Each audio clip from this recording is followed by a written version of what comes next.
Ohio will be a presidential battleground yet again. The latest CBS News poll shows Hillary Clinton and Donald Trump separated by 5 points in a head-to-head contest. Well, don't forget Bernie Sanders just yet. Now, if the candidates return to campaign here, who pays for it? 27 First News reporter James Santelli tells us how much it costs. Yeah, Dave and Erica, I've spent the last month asking leaders how much of your taxes it's costing to provide security for these events. Vienna Police and the Trumbull County Sheriff's Office told me, well, their costs were minimal when Donald Trump showed up in March, but Youngstown needed a lot of police overtime.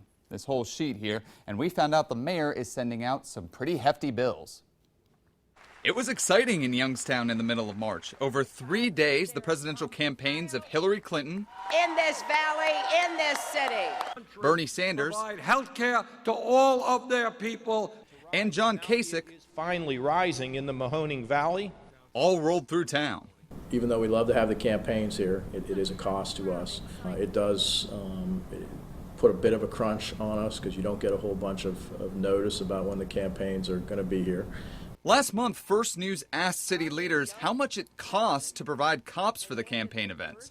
Youngstown Police gave us the numbers: $4,300 in overtime and accrued time for Sanders' event, about $6,300 for Clinton's event, and we may not be done yet.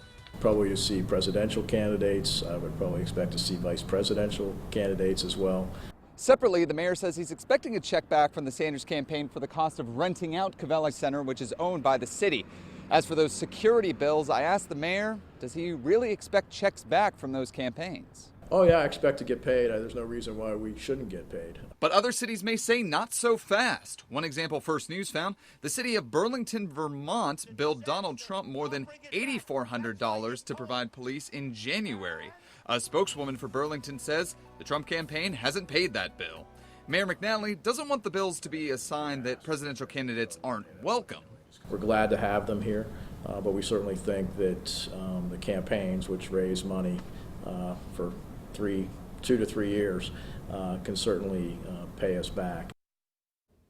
Now, that was just for Youngstown. First News also asked Ohio State Highway Patrol if they had overtime costs for any of the campaign stops in Columbiana, Mahoning, and Trumbull counties. So far, we have not heard back from them. Live in the studio, James Santelli, First News at 5.